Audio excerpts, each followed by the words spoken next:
नमस्कार दोस्तों, revise channel पर आपका स्वागत है। तो आज की इस वीडियो में हम लोग सीजीएल 2021 का 13 अप्रैल 2022 को जो पहला शिफ्ट हुआ था उसको हम लोग डिटेल में यहाँ पे सॉल्व करेंगे। जो 25 क्वेश्चन है उसको हम लोग यहाँ पे सॉल्व करेंगे। इसके पहले हम लोग 11 और 12, 11 से स्टार्ट हुआ था, 11 और 12 का टोटल जो 3-3 करके 6 शिफ्ट था, उन 6 शिफ्ट का हम लोग कंप्लीट सॉल्यूशन, मतलब हर एक का 25 करके कंप्लीट सॉल्यूशन, और उसके साथ बेस्ट क्वेश्चन जो होता है 25 में से उनका भी अलग से डिस्कशन किया है। अच्छा, चाहे वीडियो आपका कंप्लीट सॉल्यूशन का हो या आपका बेस्ट क्वेश्चंस का हो, आपको फ्री में टेलीग्राम चैनल से मिल जाएगा। आप क्वेश्चंस एंड सॉल्यूशंस दोनों के साथ उसको डाउनलोड करके प्रैक्टिस कर सकते हो। और एक बात, आप जब प्रैक्टिस कर रहे हो हमेशा ये हैबिट बनाओ कि क्वेश्चन को देखने के बाद आप वीडियो को पॉज कर दो, उसके बाद आप खुद से सॉल्व करने की ट्राई करो, फिर देखो कि प्रोसेस कैसे करवाया गया है। ठीक है, आपके साथ मैच हो रहा है या नहीं हो रहा है। सेल्फ प्रैक्टिस जो है कॉम्पिटिटिव एग्जाम के लिए बहुत ज़्यादा इंपॉर्टेंट है। आप जहाँ से भी जो भी सीख रहे हो उसको आप खुद से प्रैक्टिस करने की कोशिश करो। अगर आपको किसी वीडियो में लग रहा है कि ये जो एक्सप्लेनेशन है या रिलेटेड फार्मूला कॉन्सेप्ट मुझे सब पता है, क्योंकि मैं हर क्वेश्चन से रिलेटेड फार्मूला और कॉन्सेप्ट को मैं एक्सप्लेन करता हूँ, तो आप उसको स्किप कर दो। ठीक है, आपका एक ही मोटिव होना चाहिए कि कम टाइम में ज़्यादा क्वेश्चन को प्रैक्टिस करना। तो स्टार्ट किया जाए क्या? चलिए स्टार्ट करते हैं। क्वेश्चन है आपका जियोमेट्री से, जियोमेट्री का ट्राइंगल से क्वेश्चन है। देखते हैं। In triangle ABC D is a point on BC such that angle ADC that is equal to angle BAC. अच्छा, डायग्राम को ड्रॉ करते हैं। ये जो है आपका ट्राइंगल है ए बी सी, और एडीसी जो है, डी एक पॉइंट है बीसी के ऊपर, एडीसी बीएसी के बराबर है। अच्छा, तो ये है आपका एडीसी। तो बोला जा रहा है ये एंगल जो है आपका इसके साथ बराबर है। तो ये अगर x है तो ये भी आपका x है। सी ए जो है आपका 12 है, सी डी जो है आपका 8 है। तो आपको सी बी फाइंड करना है, सी बी या बी सी फाइंड करना है। ठीक है, देखिए ये जो क्वेश्चन है आपको, अब जब क्वेश्चन को पहली बार पढ़ रहे हो, डायग्राम ड्रॉ कर रहे हो, आपको आइडिया नहीं आ सकता है कि कैसे करेंगे। थोड़ा सा आप कंफ्यूज हो सकते हो, थोड़ा सा आप सोच में पड़ जाओ। लेकिन आप एक चीज ध्यान रखना, जब भी क्वेश्चन आपका ट्राइंगल से हो और आपको समझ में नहीं आ रहा है, ज्यादातर किसमें यही होता है एक्चुअली, क्वेश्चन होता है आपका सिमिलरिटी से। सिमिलरिटी से क्वेश्चन कभी कभी आसान भी बनता है, कभी कभी थोड़ा सा कंफ्यूजिंग भी बनता है। क्योंकि सिमिलरिटी का जो 3 रूल है, कौन सा वाला हम लोग अप्लाई करेंगे, कैसे हम लोग समझेंगे कि ट्राइंगल जो है, दोनों ट्राइंगल आपका सिमिलर है। ठीक है, तो थोड़ा सा कभी कभी कन्फ्यूजन होता है। ठीक है, एक चीज आप ध्यान रखिए, मैं और एक बार बोल रहा हूँ, अगर आपको ट्राइंगल का कोई भी क्वेश्चन में आपको दिक्कत लग रहा है, आपको समझ में नहीं आ रहा है कि कैसे करना है, तब आप समझ जाओ कि ज़्यादातर केस में वो सिमिलरिटी से बनेगा। अगर सिमिलरिटी का सबसे ज़्यादा वाला यूज होने वाला जो रूल है, सबसे ज़्यादा यूज होने वाला, वो है आपका ट्रिपल है। एंगल एंगल एंगल से जो सिमिलरिटी बनता है वो सबसे ज़्यादा यूज होता है। हम लोग जानते हैं सिमिलरिटी जो होता है उसमें 3 फॉर्मूला आता है। सिमिलरिटी में 3 आता है। एक तो होता है आपका वही वाला जो आपका साइड एंगल साइड, जो आपका इसमें भी रहता है कॉन्ग्रुएंसी में। दूसरा होता है आपका एंगल एंगल एंड एंगल, और तीसरा होता है आपका S S and S, side side and side. Clear है? अच्छा, देखिए कैसे करेंगे इस क्वेश्चन को। तो बोल दिया गया है बी ए सी जो है आपका ए डी सी के बराबर है। क्लियर है? अब आपको यहाँ पे जब आप ट्रिपल ए, मतलब एंगल एंगल एंगल से सिमिलरिटी अप्लाई कर रहे हो, तो आपको ये भी सोचना है कि कौन सा एंगल का ऑपोजिट साइड्स का रेशियो हम लोग इक्वल करें, सो दैट हम लोग को जो पूछा है वो मिल जाए। ठीक है, ये भी आपको ध्यान रखना है, क्योंकि जिनको पता है वो तो कर ही लेते हैं, लेकिन जिनको पता नहीं होता उनके लिए सबसे कंफ्यूजिंग यही रहता है कि कौन सा एंगल का ऑपोजिट साइड्स का रेशियो हम लोग इक्वल करें। ठीक है, देखिए यहाँ पे आपको फाइंड करना है बी सी। तो BC जो है, आप देखिए ABC ट्राइंगल में, ABC ट्राइंगल जो है इसमें BC जो है आपका एक्स एंगल का अपोजिट आ रहा है, एक्स के अपोजिट। ठीक है, और यहाँ पे ADC में आपका एक्स के अपोजिट क्या आ रहा है, 12 आ रहा है। क्लियर है बात? मतलब एक्स वाला तो हम लोग को लेना ही है, एक्स के अपोजिट साइड वाला हम लोग को लेना ही है। अच्छा, और हम लोग क्या बोल सकते हैं, हम लोग ये भी बोल सकते हैं कि एंगल सी जो है दोनों में ही कॉमन है, इसको हम लोग वाई नाम दे रहे हैं, ए सी बी और आपका ए सी डी। क्लियर है, मेरा आवाज़ को फॉलो कीजिए। इसके साथ हम लोग ये भी बोल सकते हैं अगर ये y है तो ये हम लोग मान रहे हैं ये जो है आपका z है, अगर ये z है तो ये भी हो जाएगा आपका z। ठीक है, क्योंकि ADC पे ADC जो ट्राइंगल है, एक है x एक है y और दूसरा है तीसरा है z, और BAC में एक है x दूसरा है y, फिर वहाँ पे भी और एक एंगल जो होगा z ही होगा।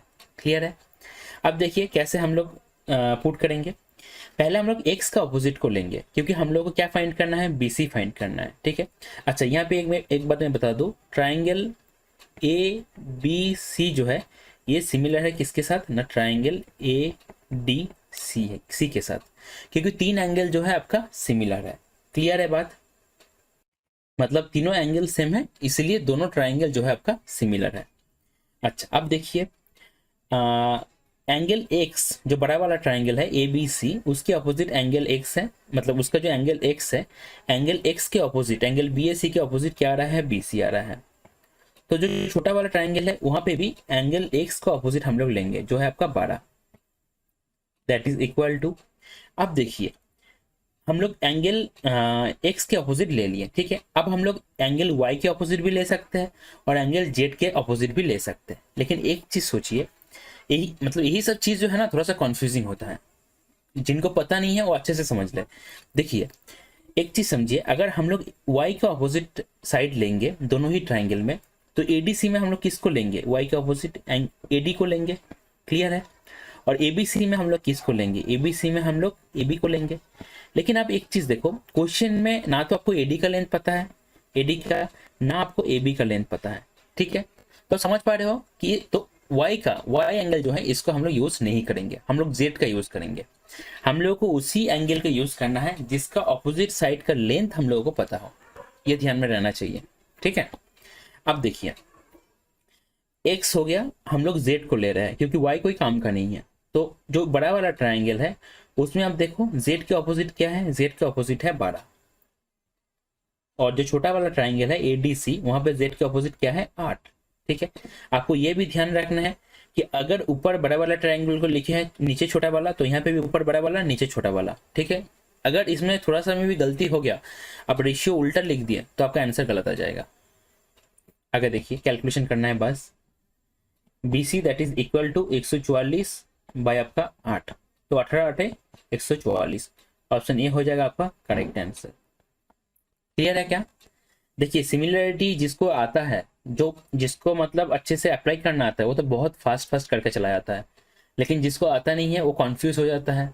ठीक है, या उसको समझ में यही नहीं आता है कि ये क्वेश्चन जो है सिमिलरिटी से बनेगा। अच्छा एक बात मैं बता दूं, आप अगर वीडियो देखते हुए सॉल्यूशन कर रहे हो, आपको अगर ये कॉन्सेप्ट जो है पूरा क्लियर है, ठीक है, तो आप आंसर निकालो, देखो 18 से मैच कर रहा है कि नहीं, और आगे बढ़ जाओ वीडियो को स्किप करके। ठीक है, पूरा देखने का आपको जरूरत नहीं है। अगर आपके माइंड में कुछ भी कन्फ्यूजन है कि कैसे इसको लगाता है, कैसे इसको अप्लाई करता है, तब आप ये देखो। क्लियर है बात, चलिए क्वेश्चन है आपका रेशियो एंड पार्टनरशिप, जो चैप्टर है उसका पार्टनरशिप से क्वेश्चन को लिया गया है। देखिए प्रीलिम्स में जब आप CGL का प्रीलिम्स दे रहे हो, ठीक है, या ज़्यादातर प्रीलिम्स में रेशियो एंड पार्टनरशिप से अगर क्वेश्चन आता है तो पार्टनरशिप से ही आता है। ठीक है, वो ज़्यादा इंपॉर्टेंट है। देखिए क्या बोला जा रहा है, ABC स्टार्ट अ बिजनेस, तो हम लोगों को वही होगा, इन्वेस्टमेंट का रेशियो फाइंड करना होगा जो होगा अल्टीमेटली आपका प्रॉफिट का रेशियो। ए इन्वेस्ट 33 1/3, देखते ही पता चल जाना चाहिए 33 1/3 जो है सीधा 1/3 होता है, देखते ही पता चल जाना चाहिए। क्लियर है, ऑफ द कैपिटल। अच्छा ए करता है कितना ना, 1/3 ऑफ द कैपिटल करता है। बी करता है 25% ऑफ द रिमेनिंग। अच्छा 25% ऑफ द रिमेनिंग, 25% मतलब 1/4, रिमेनिंग कितना, अगर यहाँ पे 1/3 ए ने किया है तो रिमेनिंग कितना होगा 2/3, तो 2/3 का कितना ना, 2/3 का आपका है 1/4। ये कौन करता है, ये करता है आपका बी। ठीक है, अच्छा सी करता है, सी द रेस्ट, सी बाकी करता है। अब ध्यान से देखिए 2/3, पहले तो ए ने 1/3 कर दिया, बी ने 2/3 का 1/4 किया। ठीक है, ए ने जब 1/3 किया, बाकी कितना था 2/3 था, अब बी इसका 1/4 कर दिया, तो 2/3 का 3/4 कौन करेगा, सी करेगा, क्योंकि सी और जो रिमेनिंग है उसको कर रहा है। तो 2/3 का आपका 3/4 करेगा कौन ना, आपका सी। अब लास्ट में प्रॉफिट इतना है ईयर के एंड में, तो ए का शेयर कितना है, तो रेशियो फाइंड कर लेते पहले। 2 से काटेंगे और यहाँ 2 से काटेंगे और 3 3 कट जाएगा, तो ये आ गया 1/3:1/6:1/2। अच्छा, तो रेशियो फाइंड करना है तो एलसीएम से मल्टीप्लाई करते हैं, तो 12 से अगर मल्टीप्लाई करेंगे 3 4 12, 6 2 12 और आपका 2 6 12। अच्छा, 3 था 1/6 था, अच्छा 6 हम लोग एलसीएम 6 को भी ले सकते थे, ठीक है 2 से काट देते हैं, तो 2:1:2 आपका 3। अच्छा, कितना है ईयर के एंड में प्रॉफिट है 219। जीरो को भूल जाते हैं, अभी बाद में देखते हैं, क्योंकि तीनों जो मतलब चारों जो ऑप्शंस है, चारों ऑप्शंस के एंड में ही आपका 3 3 करके जीरो है। तो हम लोग यहाँ पे बोल सकते हैं 3 2 5 1 6, तो 6 का वैल्यू 219, तो 2 का वैल्यू कितना हो जाएगा, 6 3 18, 6 3 18 आया, 3 आया 39 आया, तो 6 6 आपका 36, 6 5 30। ठीक है, देखिए हम लोग एक जीरो को नहीं लिए, ठीक है, हम लोग 219 पकड़ के करें, तो 6 से डिवाइड करने के लिए यहाँ पे एक जीरो होना चाहिए, ठीक है, तो ये सब कॉमन सेंस है, आपको थोड़ा सा पता रहना चाहिए। तो 2 जीरो अभी भी बाकी है, तो इसको मल्टीप्लाई करने में कितना है, देखिए 36 दूनी 72 और यहाँ 10, तो 730। ठीक है, 2 जीरो यहाँ से ले लेंगे, 2 जीरो आ जाएगा, तो 73,000 हो जाएगा आपका फाइनल आंसर। ज्यादातर केस में ऐसे आप जीरो को छोड़ के जब कैलकुलेशन करोगे, आपका जो डिवीजन है वो आपका पूरा प्योर डिवीजन हो जाएगा, मतलब कोई रिमाइंडर नहीं रहेगा, ठीक है, पूरा भाग हो जाएगा। लेकिन अभी जैसे इस केस में 219 6 से पूरा डिविजिबल नहीं है, तो वहां पे आप एक जीरो को ले लो, ठीक है, उसकी मदद से कैलकुलेशन कर लो। क्वेश्चन है आपका प्रॉफिट एंड लॉस से, क्या बोला जा रहा है, shopkeeper allows 28% discount on the mark price of an article, still makes a profit of 20%। If he gains इतना at the on the sale of one article, then what is the selling price of the article। ठीक है, अब देखिए इस question में आपका discount दिया गया है, आपका प्रॉफिट भी दिया गया है, ठीक है, उसके साथ रुपीस में पैसा में कितना गेन हो रहा है वो भी दिया गया है, और आपको सेलिंग प्राइस पूछा जा रहा है। क्लियर है बात। अच्छा, एक बात देखिए, एक बहुत ही फेमस इक्वेशन है जो मैं यहाँ पे लगा दे रहा हूँ, CP/MP का रेशियो। अगर क्वेश्चन में आपका डिस्काउंट या उसके साथ प्रॉफिट एंड लॉस दोनों में से एक दिया रहा, तो हम लोग CP और MP का डायरेक्ट रेशियो फाइंड कर सकते हैं। क्या बोला मैंने, या तो डिस्काउंट रहेगा, मतलब डिस्काउंट रहेगा और आपका प्रॉफिट और लॉस में से एक रहेगा, तो हम लोग CP और MP का रेशियो फाइंड कर सकते हैं। लगभग सबको जो है ये रिलेशन पता रहता है, ठीक है, तो जब वो लोग क्वेश्चन में देखते हैं कि डिस्काउंट भी दिया हुआ है प्रॉफिट भी दिया हुआ है, तो डायरेक्ट इसको अप्लाई करने लग जाएंगे। क्लियर है बात।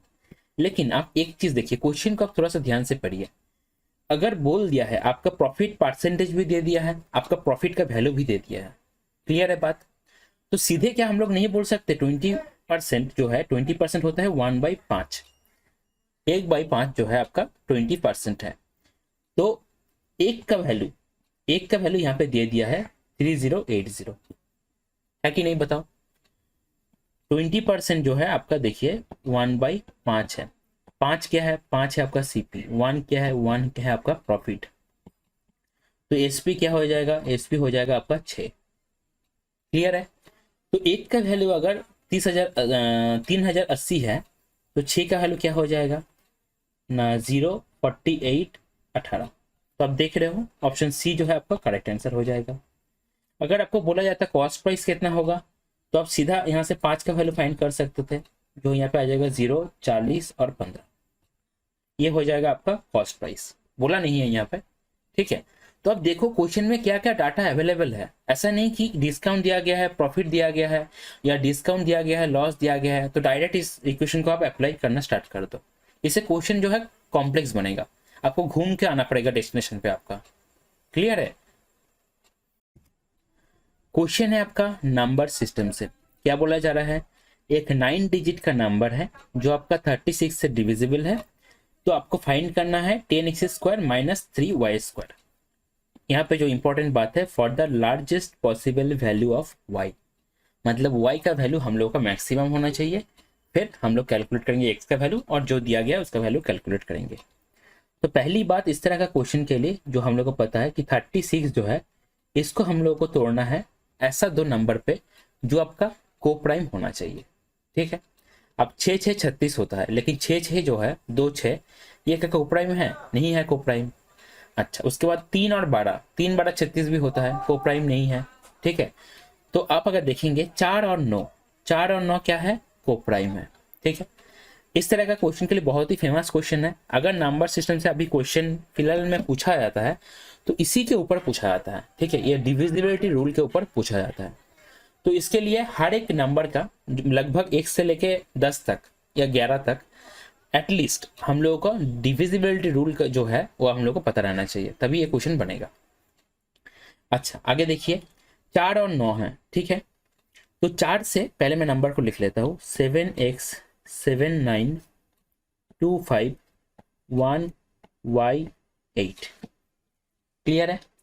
अब देखिए 4 से भाग करेंगे तो हम लोग को y का वैल्यू मिल जाएगा, और जो डिजिट सम होता है, सम ऑफ डिजिट्स जो आपका 9 होना चाहिए, वैसे हम लोग क्या करेंगे, जो x का वैल्यू है फाइंड कर लेंगे। अब देखिए 4 का जो डिविजिबिलिटी रूल होता है, कोई भी नंबर 4 से तब डिविजिबल होगा जब उस नंबर का लास्ट का 2 डिजिट 4 से डिविजिबल होगा। मतलब यहाँ पे y और 8 जो है 4 से डिविजिबल होना चाहिए, ठीक है। अब देखिए यहाँ पे बोल दिया गया है कि largest possible value of y। अब y का लार्जेस्ट वैल्यू क्या हो सकता है? आपका 9 हो सकता है, 9 से घट के 0 तक आ सकता है। तो पहले हम लोग 9 से चेक करेंगे, y is equal to 9 put करेंगे तो 98। 98 4 से डिविजिबल होता है क्या? 98 4 से डिविजिबल नहीं होता है। तो y इज इक्वल टू हम लोग 8 पुट करके देखेंगे, क्या आ जाएगा? 88। 88 4 से डिविजिबल है, 22 4 88, ठीक है। तो y का वैल्यू क्या हो गया? y का वैल्यू हो गया 8। अब हम लोग को क्या करना है ना, डिजिट सम चेक करना है। अब देखना है x का वैल्यू क्या होगा, ठीक है। डिजिट सम क्या होना चाहिए? सम ऑफ डिजिट्स जो है इस नंबर का वो होना चाहिए 9। क्लियर है? देखिए जब हम लोग सम ऑफ डिजिट्स चेक करते हैं, आपको पता ही तो होगा कि जहां पे 9 बनता है उसको हम लोग ऐसे ही छोड़ देते हैं, उसको हम लोग ऐड नहीं करते। 9 मतलब 0। क्लियर है? जैसे यहाँ पे 8 1 9, तो इसको हम लोग 0 मान सकते हैं। यहाँ पे डायरेक्ट 9 बन रहा है, 0 मान सकते हैं। 7 और 2 9 बन गया, 0 बन सकते हैं। तो बचा क्या? 8 बचा। यहाँ पे 8, 8 और 5 13, 13 और यहाँ 7 20, 20 मतलब 2 बना, ठीक है। तो 2 बना। अब x को हम लोग छोड़ के रखे हैं, मतलब 2 प्लस x जो है इसका वैल्यू क्या हो जाएगा? आपका 9 हो जाएगा। तो x का वैल्यू क्या हो जाएगा? यहाँ से 7 हो जाएगा। अब 10x² मतलब 10 इंटू आपका 49 माइनस 3y², तो 3 इंटू आपका हो जाएगा 64, 8 का स्क्वायर। तो क्या बन रहा है ना, 490 बन रहा है, माइनस बन रहा है 64 इंटू 3, तो 180 प्लस 12 तो 192। लास्ट में 8 आना चाहिए। एक ही ऐसा ऑप्शन है जिसके लास्ट में आपका 8 है, तो ऑप्शन डी हो जाएगा आपका करेक्ट आंसर। क्वेश्चन है आपका ट्रिगोनोमेट्री से। देखिए इक्वेशन दिया गया है, थीटा का वैल्यू 0 से लेकर 90 तक, और आपको ये फाइंड करना है। बहुत ही आसान क्वेश्चन है। बस एक चीज का आपको ध्यान रखना है कि यहाँ पे, अच्छा पहले मैं थोड़ा सा बता दूं कि आप देख सकते हो sine theta by cos theta, पूरा नहीं लिखेंगे, सिर्फ शॉर्ट फॉर्म। साइन का s, कॉस का c, tan का t, कॉट का ct, कोसेक का cs और सेक का se, ठीक है। तो s by C, sine by cos जो होगा ये हो जाएगा आपका 4/5। तो सीधा आप लोग यहाँ पे साइन का वैल्यू 4 और कॉस का वैल्यू 5 ये हम लोग पुट कर सकते हैं, है कि नहीं? है कि नहीं बताओ? ठीक है। अच्छा, अब जो ध्यान रखने वाला बात है, आप यहाँ पे देख रहे हो ऊपर भी साइन थीटा है कॉस थीटा है, नीचे भी साइन थीटा है कॉस थीटा है, लेकिन ये मतलब ये कॉन्सेप्ट यहाँ पे साइन का वैल्यू 4 और कॉस का वैल्यू 5, ये कॉन्सेप्ट हम लोग तभी पुट कर पाएंगे जब क्या है ना, ऊपर और नीचे साइन और कॉस का पावर जो है वो सेम है, ठीक है। लेकिन अगर ऐसा होता, क्वेश्चन में दिया रहा था कि 5 sine square theta 2 cos square theta by नीचे 5 sine theta plus 3 cos theta, ठीक है, तब हम लोग ऐसे डायरेक्ट पुट नहीं कर सकते। तब हम लोग को प्रॉपर, ये तो रेशियो में है ना, रेशियो में है इसलिए हम लोग बोल रहे हैं, तब हम लोग को प्रॉपर साइन थीटा का वैल्यू कॉस थीटा का वैल्यू फाइंड करना पड़ता। क्लियर है बात? ये बात ध्यान रखना चाहिए, ठीक है। कभी भी हो सकता है कि पावर थोड़ा सा चेंज करके वो लोग दे दे। देखिए जो भी चीज़ आप कर रहे हो बेसिकली ये सब शॉर्टकट्स है, ठीक है। रेशियो का खेल है तो इसलिए हम लोग उतना ध्यान नहीं देते। बहुत लोगों को पता है कि ऐसे ही होगा, लेकिन क्यों होगा, कब ये चीज़ नहीं होगा, वो भी आपको पता रहना चाहिए, नहीं तो आप फंस जाओगे। अच्छा देखिए, तो 5 इंटू क्या आ जाएगा, 4 आ जाएगा, प्लस 2 इंटू कॉस का वैल्यू 5 आ जाएगा, बाई 5 इंटू साइन का वैल्यू 4 आ जाएगा, प्लस 3 इंटू कॉस का वैल्यू क्या आ जाएगा, 5 आ जाएगा। तो 5 4 20 प्लस 10 30 हो गया, 30 और नीचे आ गया आपका 20 और 15 35। तो 20 और 15 35, ठीक है। 5 6 30, 5 7 35, तो 6/7 ऑप्शन डी हो जाएगा आपका करेक्ट आंसर। क्वेश्चन है आपका अलजेब्रा से, वही सेम फॉर्मूला के ऊपर क्वेश्चन है जो पिछले 6 जन्मों से पूछा जा रहा है। A cube plus b cube plus c cube minus 3abc that is equal to जो फॉर्मूला होता है। देखिए हर एक क्वेश्चन में हम लोग क्या करते हैं ना, जो रिलेटेड थ्योरी है या रिलेटेड जो फॉर्मूलाज है उसको हम लोग डिस्कस कर लेते हैं, ठीक है। सो दैट आप जब इसको रिवाइज करो, पीडीएफ तो आपको मिल ही जाता है टेलीग्राम से, आप जब इसको रिवाइज करो आप उसको एक बार याद कर लो। हाँ मुझे 3 फार्मूला ठीक से याद है या नहीं है, अगर याद नहीं है तो एक बार मैं देख लूँ, ठीक है। लेकिन आप जब प्रैक्टिस कर रहे हो, अगर आपको लग रहा है कि तीनों फार्मूला जो है इसका मुझे एकदम परफेक्टली याद है, ठीक है, तो आपको एक्सप्लेनेशन सुनने का जरूरत नहीं है।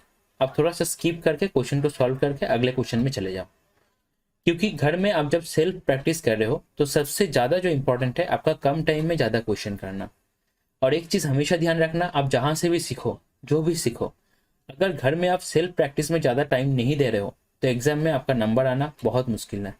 आपको एग्जाम में क्वेश्चन नहीं बनेगा, कॉन्फ्यूज हो जाओगे आप, ये बात आप ध्यान रखना, ठीक है। तो वही पिछली बार की तरह पहले हम लोग फार्मूला को थोड़ा सा देख लेंगे, ठीक है। जो रिलेटेड फार्मूलाज है कैसे हम लोग उसको याद रख सकते हैं वो भी देख लेंगे। देखिए a cube plus b cube plus c cube minus 3abc, तो तीनों में ही पहले a plus b plus c आता है एकदम पहले, ठीक है, वो मल्टीप्लाई रहता है।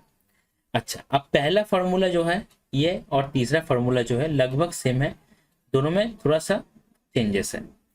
अगर a square plus B square plus c square अंदर आया ऐसे, ठीक है, तो minus a b plus b c plus c आएगा।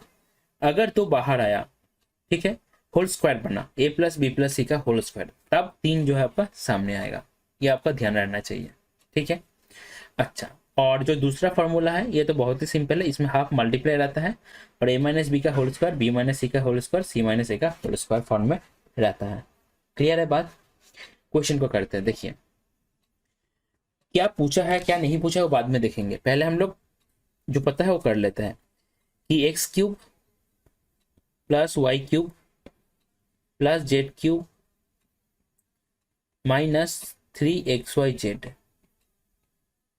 इसका वैल्यू कितना होगा ना। पहले एक्स वाई जेड फॉर्मूला को नहीं लिखेंगे, पहले हम डायरेक्ट पुट करेंगे। X plus y plus z क्या है 18, अच्छा इनटू आएगा, अच्छा क्या आएगा a plus b plus c का होल स्क्वायर, अच्छा मतलब 18 का square 324 minus 3 into a b b c c है, तो 3 इंटू 90 तो 270। क्या आ रहा है यहाँ पे, ये आ रहा है 18 इंटू आपका 54 आ रहा है, ठीक है। अच्छा अब एक चीज देखिए पूछा क्या है, x cube plus y cube plus z cube plus x y z, ठीक है, तो प्लस एक्स वाई जेड पूछा है। तो यहाँ पे अगर हम लोग 4xyz ऐड कर दे, 4xyz तो क्या बनेगा, नेट बनेगा प्लस xyz, तो इधर भी हम लोग को 4xyz ऐड करना पड़ेगा, तो 4 इंटू xyz इंटू 81 क्वेश्चन में दिया हुआ है। तो देखिए यहाँ पे देखिए 4 8 क्या है 32 है, तो यूनिट डिजिट क्या है 2 है, और यहाँ पे यूनिट डिजिट क्या है +4 है, तो 6 बनेगा यूनिट डिजिट, तो ऑप्शन सी जो है आपका करेक्ट आंसर हो जाएगा, ठीक है। आप ऐसे भी कर सकते हो, 18 5 90 तो 900 आ गया, और 18 4 72 तो 972 प्लस आपका कितना आ रहा है यहाँ पे 4 और आपका 32, 6 9 और 12, ठीक है। अगर आपको दिख रहा है कि यूनिट डिजिट लास्ट 2 डिजिट इससे आपका आंसर मैच हो रहा है तो आपको पूरा कैलकुलेशन करने का जरूरत है ही नहीं, ठीक है। ये सब एकदम पुख्ता लॉजिक है, इससे क्वेश्चन कभी भी गलत नहीं होगा अगर आप सही जा रहे हो तो। क्वेश्चन है आपका सिंपल इंटरेस्ट से, सिंपल इंटरेस्ट से क्वेश्चन जो आता है हमेशा क्वेश्चन आसान ही आता है। हो सकता है कि कभी कैलकुलेशन थोड़ा सा लंबा दे दे, लेकिन क्वेश्चन जो होगा हमेशा इजी होगा। अब लैंग्वेज को अच्छे से पढ़िए और सॉल्व करिए। देखिए, simple interest on a certain sum is 1/4 of the sum, मतलब एसआई जो है सम का 1/4 है, तो हम लोग बोल सकते हैं P/4 जो है आपका एसआई है, P अगर प्रिंसिपल हो तब। The interest rate percentage per annum is 4 times the number of years. तो एसआई क्या होता है, PRT/100 होता है, तो P इंटू आर, आर क्या है, इंटरेस्ट रेट जो है आपका नंबर ऑफ ईयर्स के 4 गुना, तो 40 हो गया आपका आर, P तो ऐसे ही आएगा, बाय हो गया आपका 100। आगे देखते हैं, if the rate of interest increases by 2% then what will be the simple interest on 5000 for 3 years. अच्छा, तो पहले आर का वैल्यू हम लोग को फाइंड करना है। अच्छा, देखिए कैसे करेंगे ना, आप अगर देखेंगे यहाँ पे पी तो कट ही जाएगा, ऐसे ये लिखने का जरूरत नहीं है, लेकिन मैंने समझाने के लिए लिख दिया। टी स्क्वायर का वैल्यू क्या आएगा, टी स्क्वायर का वैल्यू आएगा 100/4/4। तो क्या निकल के आएगा, टी का वैल्यू, टी का वैल्यू निकल के आएगा 10/4। तो टी हो गया आपका 2.5, टी अगर 2.5 है, आर होगा क्या 4t, 4 इंटू टी, 2.5 इंटू आपका 4, मतलब 100 में से एक जीरो घट जाएगा 10, तो यह है 10%। क्लियर है क्या, 10% क्या है, आर है। अब देखिए 2% से अगर बढ़ा देंगे इसको तो आर क्या हो जाएगा, आर हो जाएगा आपका 12%। आप 12% कितने साल के लिए, 3 साल के लिए, तो 12 इंटू 3 हो जाएगा आपका इफेक्टिव रेट 36%। तो 5000 का 36% कितना होगा, देखिए ज़्यादा सोचना नहीं है, 5 इंटू 36 सोचिए बस, कितना आता है 180 आता है, ठीक है, तो 1800 हो जाएगा आपका आंसर। ठीक है, ऑप्शन बी हो जाएगा आपका आंसर। जब भी आप कैलकुलेशन कर रहे हो जीरोस के बारे में आपको ज़्यादा सोचना नहीं है, ठीक है, क्योंकि आप देख ही पा रहे हो 5000 में 2 जीरो है, तो 100 से 2 जीरो तो कट ही जाएगा, और 36 से मल्टीप्लाई करेंगे तो 180 आता है, और एक जीरो एक्स्ट्रा है तो 1800। ठीक है, अगर ऐसा रहा ऑप्शन में 180 रहा, 18 रहा, 18000 रहा, तब दिक्कत हो सकता है, तब आपको कन्फ्यूजन हो सकता है कि कितना जीरोस को हम लोग ले, लेकिन अभी तो यहाँ पे क्लियर है, क्योंकि एक ही ऑप्शन पे जो है आपका 180 दिख रहा है। क्वेश्चन है आपका ट्रिगोनोमेट्री से, कुछ भी नहीं है क्वेश्चन में, बस वैल्यू पुटिंग है, ध्यान रखना वैल्यू पुटिंग गलत ना हो। ठीक है, देखिए tan क्यूब 45 डिग्री, तो 1 का क्यूब 1 हो गया, 4 into cos cube 60 degree, cos cube 60 degree, cos 60 कितना होता है, हाफ होता है, तो 1/8 हो गया। नीचे देखिए 2 into cosec square 45 degree, cosec 45 क्या होता है, √2 होता है, तो 2 आ जाएगा, √2 का स्क्वायर, -3 इंटू सेक 30, सेक 30 कितना होता है, कॉस 30 होता है √3/2, सेक 30 होता है 2/√3, मतलब 4/3, प्लस हो जाएगा आपका हाफ। तो देखिए 3 से 3 कटेगा, यहाँ पे 4 4 कट गया, तो हाफ रह गया नीचे, ऊपर रह गया यहाँ 3/2, ऊपर रह गया 3/2, और नीचे रह गया आपका हाफ। तो देखिए 3 हो जाएगा आपका फाइनल आंसर, ऑप्शन डी हो जाएगा करेक्ट आंसर। ऐसा तो क्वेश्चन आसान ही रहता है, जब आप वैल्यू पुट कर रहे हो, चाहे कॉस का हो, चाहे सेक का हो, साइन का हो, तो वैल्यू पुटिंग में गलती मत करना, क्योंकि एक बार गलती करोगे आंसर मैच नहीं होगा, फिर से आपको करना पड़ेगा, ऊपर से टाइम भी चला जाएगा। टेबल जो है यहाँ पे मैंने ऐड करवा दिया है, अगर आपको लगे कि कोई भी कुछ वैल्यू में कन्फ्यूजन है तो एक बार देख लीजिएगा। चलिए क्वेश्चन को देखिए, क्वेश्चन है आपका ज्योमेट्री का ट्राइंगल से, बोला जा रहा है in a triangle ABC D and E जो है are the points on BC। अच्छा, ABC points on BC such that AD is equal to AE। अच्छा, हम लोग को ऐसे ड्रॉ करना है कि AD is equal to AE बने, तो ये हो गया D, ये हो गया E, AD जो है आपका इक्वल टू है AE के।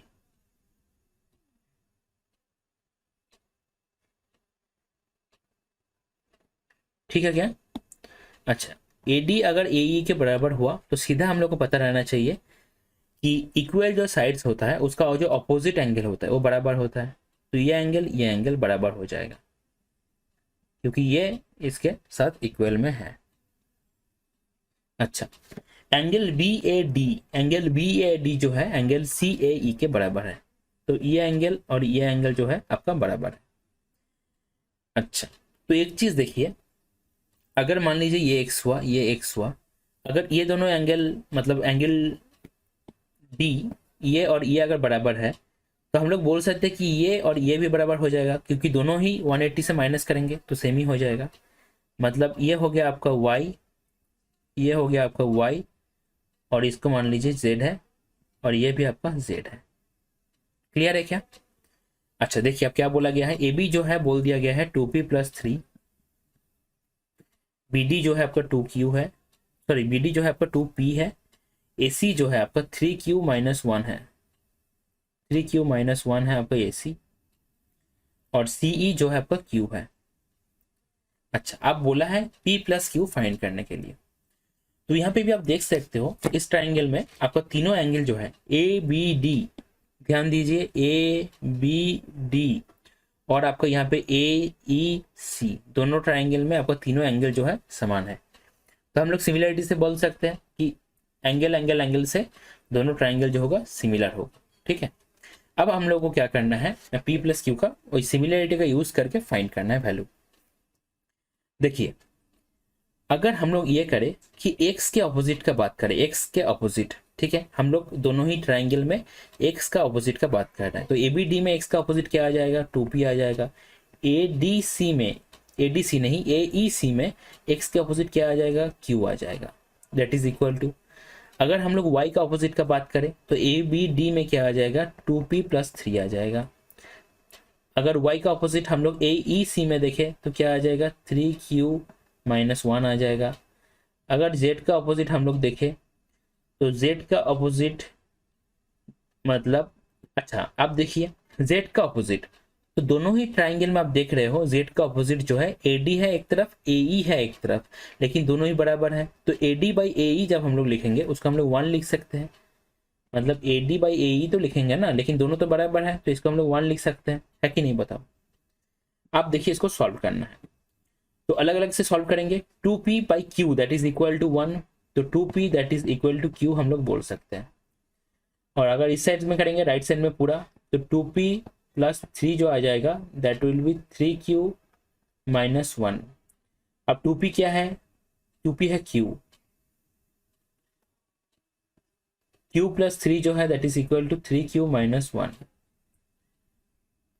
तो 4 जो है आपका 2q के वैल्यू है, तो q कितना हो जाएगा, q हो जाएगा 2, q अगर 2 है तो p कितना हो जाएगा, p हो जाएगा 1, तो p+q कितना हो जाएगा, p+q हो जाएगा आपका 3। ऑप्शन डी हो जाएगा आपका करेक्ट आंसर। जब आप सिमिलरिटी का यूज कर रहे हो ज्यादातर केस में, ज्यादातर जो क्वेश्चन आएगा एग्जाम में, ज्यादातर केस में आपका एंगल एंगल एंगल से ही सिमिलरिटी बनेगा। तो आप ये जरूर ध्यान रखना कि कौन सा एंगल का ऑपोजिट साइड आप लोग लिख रहे हो। रेशियो जो आप लोग लिख रहे हो तो जो जिस ट्रायंगल को ऊपर रख रहे हो, जिस ट्रायंगल को नीचे रख रहे हो, उसका भी आपको ध्यान रखना है। ऐसा ना हो कि रेशियो आप उल्टा लिख दो। क्वेश्चन है आपका टाइम एंड वर्क से, तो ये भी जो क्वेश्चन है आपका पिछले 6 जनवरी से पूछा जाने वाला क्वेश्चन है। देखते हैं, बस कैलकुलेशन जब करेंगे ध्यान से करेंगे। 4 men 6 boys can do a work in 8 days, 6 men 4 boys can do a work in 7 days। तो देखिए रेशियो फाइंड करना है हम लोग को एफिशिएंसी का। 4 men + 6 boys 8 दिन में करता है, और 6 men प्लस आपका 4 boys कितने दिन में करता है, आपका 7 दिन में करता है। ठीक है, अच्छा मैंने बोला है कि जब हम लोग यहाँ पे कैलकुलेशन करेंगे तो ऐसा नहीं होगा कि किसी तरह माइनस आ जाएगा। ठीक है, क्योंकि हम लोग एम और बी का रेशियो जो रिलेशन है वो फाइंड कर रहे हैं, तो माइनस यहाँ पे नहीं आएगा। तो देखिए 8×4 32, और इधर से अगर माइनस करेंगे यहाँ आ रहा है कितना, 42, तो 42 - 32 कितना आ रहा है, 10 आ रहा है, तो यहाँ आएगा 10m। यहाँ देखते हैं 8×6 48, 48 और इधर है आपका 28 मतलब 20, तो यह होगा आपका 20b। क्लियर है क्या? मतलब m जो है आपका 2b है, तो m का वैल्यू 2 है और b का वैल्यू 1 है। क्लियर है? ये होता है क्या, एफिशिएंसी का रेशियो। अच्छा अब देखिए अच्छा, एक बात बहुत लोगों को कंफ्यूजन रहता है, मतलब यहाँ पे यही है कि एक आपका मेन जो है आपका दो बच्चे के बराबर काम करता है। समझ रहे हो बात? एक मेन जो है आपका दो बच्चे के बराबर काम करता है। तो मेन का एफिशिएंसी कितना? 2, और बी का हो जाएगा 1। क्लियर है? आगे देखिए, how many days 5 main and 4 boys. अच्छा, आप डायरेक्ट लिखेंगे 5 मेन मतलब 10 हो जाएगा, 5 दूनी 10 प्लस 4 बॉयज मतलब 4 हो गया, इनटू कितना दिन में करेगा? एक दिन में मान लेते हैं, और इक्वल करना है तो पहले वाला वर्क को हम लोग ले लेते हैं। तो 4 दूनी 8, 8 प्लस 6, 6 इंटू है 8, तो 14 से 14 कट जाएगा, एक्स का वैल्यू हो जाएगा 8। ऑप्शन बी हो जाएगा आपका करेक्ट आंसर। क्वेश्चन है आपका डीआई का हिस्टोग्राम से। जब डीआई का क्वेश्चन आता है, मैंने पहले ही बोला है, डायरेक्ट क्वेश्चन को पढ़ेंगे, अगर समझ में नहीं आया तब पीछे वाला जो इन्फॉर्मेशन दिया गया है उसको पढ़ेंगे। अच्छा, study the bar graph and answer the question. अच्छा, ये तो गया। In which of the following years the ratio of expenditure to income is minimum. अच्छा, क्वेश्चन को ध्यान से समझिए। एक्सपेंडिचर के साथ आपका एक्सपेंडिचर के साथ इनकम, इसका रेशियो फाइंड करना है आपको। इसके साथ ही आपको बोल दिया गया है ये रेशियो जो है आपका मिनिमम होना चाहिए, मिनिमम।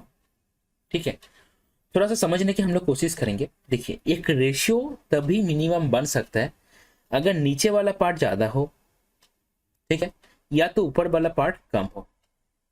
क्लियर है बात? अगर मतलब दोनों में से एक होगा, या तो नीचे ऊपर वाले को घटाना पड़ेगा हम लोगों को, तब रेशियो का वैल्यू जो होगा कम होगा, या तो नीचे वाले को हम लोग को बढ़ाना पड़ेगा, तब रेशियो का वैल्यू जो होगा कम होगा। अच्छा, अब एक चीज ध्यान दीजिए, अगर नीचे वाला आपका बढ़ाया जाए, ऊपर वाला आपका घटाया जाए, तो दोनों का डिफरेंस ई, मतलब यहाँ पे आई माइनस ई होगा। आई माइनस ई जो है ये क्या मैक्सिमम होना चाहिए, है कि नहीं बताओ?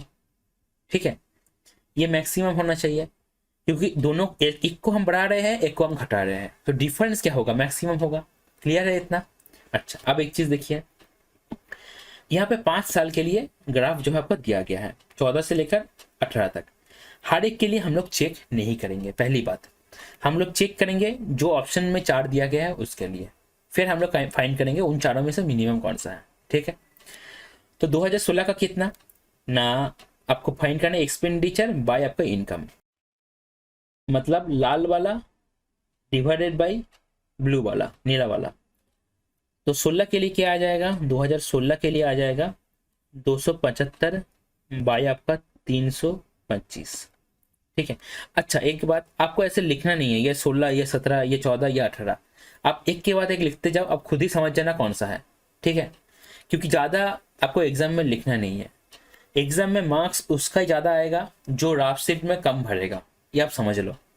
अगर राफ शीट में आप कम भर रहे हो, मतलब क्या, आप बहुत ही शॉर्ट में कैलकुलेशन कर रहे हो। अब वो बात अलग है, आपको कुछ भी नहीं आता, ठीक है, वो बात अलग है। अच्छा देखिए, 2016 हो गया, 2017 के लिए क्या लिखेंगे? 300 बटे 350। 14 के लिए क्या आएगा ना, 14 के लिए आएगा 175 बाई 225, और 18 के लिए क्या आएगा? 325 बाई 350। अच्छा, अब एक चीज अब देखिए, ऐसे तो काट के हम लोग फाइंड कर ही सकते हैं कि किसका रेशियो कम है, उसके लिए हम लोग को एलसीएम को इक्वल करना पड़ेगा, वो सब तो हम कर ही सकते हैं, लेकिन थोड़ा सा हम लोग कॉमन सेंस लगाएंगे। देखिए, यहाँ पे डिफरेंस कितना है? डिफरेंस है आपका 50 का। यहाँ पे डिफरेंस कितना है? डिफरेंस है 50 का। यहाँ पे डिफरेंस कितना है? डिफरेंस है 50 का। और यहाँ पे डिफरेंस कितना है? 25 का। ठीक है, अब जो 25 वाला डिफरेंस है उसको तो आप छोड़ ही दो, क्योंकि 350 के बहुत करीब है 325। ठीक है, तो ये रेशियो तो ज्यादा जाएगा ही। अब एक बात आप मुझे बताओ कि यहाँ पे हर एक केस में डिफरेंस जो है 50 है, लेकिन हर एक केस में नीचे वाला जो पार्ट है ये है अलग अलग, है कि नहीं बताओ? क्लियर है बात? अब आप एक चीज देखो, अगर डिफरेंसेस जो है उसको अगर हम लोग ऊपर लिखे, क्योंकि डिफरेंस सेम है इसीलिए ये लॉजिक यहाँ पे अप्लाई होगा। तो हर एक केस में 50-50 कर करके जो है इसको अगर हम लोग ऊपर लिखे, जैसे 50 बाई 325, 50 बाई 350, 50 बाई 225। ठीक है, तो अब एक चीज देखो, यहाँ पे ये 50 बटे 225 इसका वैल्यू हो जाएगा सबसे मैक्स। अगर डिफरेंसेस मैक्स है तो रेशियो हो जाएगा मिनिमम। क्लियर है बात? देखो ये जो लॉजिक मैं यहाँ पे बता रहा हूँ ये एक पर्टिकुलर केस है, हर एक केस में ऐसे वैलिड नहीं होगा। अगर क्वेश्चन में आपको बोलेगा कि मिनिमम रेशियो फाइंड करो, और जो हर एक नंबर है, जैसे मान लो कि चलो 325 में से है 320, आपका 350 में से है 330, ठीक है, तब मुश्किल है फाइंड करना, तब आपको काटाकुटी करना पड़ेगा और एलसीएम फाइंड करके देखना पड़ेगा कि कौन बड़ा कौन छोटा, ठीक है। लेकिन इस केस में हम लोग बोल सकते हैं, तो ऑप्शन सी हो जाएगा आपका करेक्ट आंसर।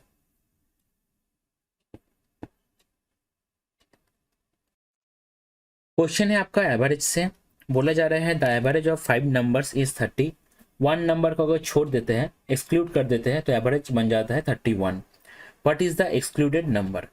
अच्छा देखिए, ऐसे तो सिंपली हम लोग क्या करेंगे, 30 इंटू 5 करेंगे 150, ठीक है, और 31 इंटू आपका एक नंबर को छोड़ दिया है तो 4 नंबर हो गया, क्या बन जाएगा ये 124 बन जाएगा। तो 26 डिफरेंस जो है आपका हो जाएगा जो नंबर को एक्सक्लूड किया गया है उस नंबर का वैल्यू, ठीक है। ये तो सबसे सिंपल वाला हो गया, ऐसे ज्यादातर केस में लोग यही करेगा क्योंकि यही फास्ट होगा, ठीक है। लेकिन यहाँ पे मैं एक छोटा सा अटेम्प्ट लूंगा आपको ये समझाने के लिए कि डेविएशन का जो कॉन्सेप्ट होता है। आपको ये लग रहा है कि मैं ये क्यों बार बार हर एक एवरेज क्वेश्चन में समझा रहा हूँ, अगर अप्लाई हुआ तो इसलिए समझा रहा हूँ क्योंकि जब भी क्वेश्चन में, एवरेज के क्वेश्चन में आपका जो नंबर से एवरेज जो है पॉइंट में दे देगा ना, जैसे पॉइंट के बाद 2 डिजिट तक दे दिया, तभी आपका क्वेश्चन जो हो जाएगा कैलकुलेटिव हो जाएगा। आप हैंड टू हैंड कैलकुलेशन करोगे तो ज़्यादा टाइम आपको लग जाएगा, गलती होने का भी चांसेस है। तो अगर छोटा मोटा इस तरह का क्वेश्चन में आप डेविएशन को अच्छे से समझ लोगे तो उस तरह का बड़े क्वेश्चन में आप आराम से लगा सकते हो उसको। एक बार छोटा सा ट्राई लेते हैं, देखिए जैसे मान लीजिए 5 आदमी हैं, 1 2 3 4 5, 5 आदमी छोड़िए 5 बालक है, ठीक है। हर एक के पास 30-30 करके आम है, 30-30 करके आम है जो पहले में बोला गया है, क्लियर है। उसके बाद हम लोग क्या करते हैं, एक को भगा देते हैं, तो 1 2 3 4 बालक हो गया, हर एक के पास 31 करके अभी आम है बोला जा रहा है। अब पूछा जा रहा है जिस लड़के को हम लोग घर भेज दिए उसके पास कितना आम था। टोटल अच्छे से समझिए, टोटल आम जो है हम लोग के पास टोटल कांस्टेंट है, टोटल कितना है 30 इंटू 5 ही है कांस्टेंट, हम लोग बढ़ा भी नहीं सकते घटा भी नहीं सकते, टोटल जो है कांस्टेंट है। अब यहाँ पे देखिए हर एक को ज्यादा एक एक करके मिल रहा है, एक एक करके ज्यादा मिल रहा है एवरेज से, ये क्लियर है। अच्छा, जो 5वां लड़का है उसको पाना चाहिए कितना, 30 तो पाना चाहिए, है कि नहीं। लेकिन यहाँ पे जो 1 2 3 4 वाला जो बालक है, ये लोग जो एक एक करके ज्यादा ले रहा है, टोटल 4 ज्यादा ले रहा है, ये कहाँ से लेगा, ये इसी बालक से लेगा, क्योंकि इसको अगर कम मिला है तभी इन सबको एक एक करके ज्यादा मिला है, ठीक है। तो 4 अगर घटाएंगे तो इसका वैल्यू हो जाएगा 26, जो है आपका आंसर। बहुत ही आसान है डेविएशन, हाँ, लेकिन पहली बार में हम लोगों को ये समझना थोड़ा सा दिक्कत हो सकता है। तो अब छोटा छोटा जो मैथ है उसमें डेविएशन खुद से लगाओ और उसको समझने की कोशिश करो, क्योंकि डेविएशन का वैल्यू आपको इसी तरह क्वेश्चन में, मतलब इस तरह के क्वेश्चन में डेविएशन का क्या इंपॉर्टेंस है वो आपको समझ में नहीं आएगा। जब क्वेश्चन में एवरेज का वैल्यू दे देगा 39.75, तब आप कैलकुलेशन करो, आप समझ पाओगे कि एवरेज का महत्व क्या है। क्वेश्चन है आपका जियोमेट्री का सर्कल से, पूछा जा रहा है chords AB and CD of a circle when produced meet at the point P। अच्छा, एक सर्किल है जहां पे आपका 2 कॉर्ड है AB एंड CD,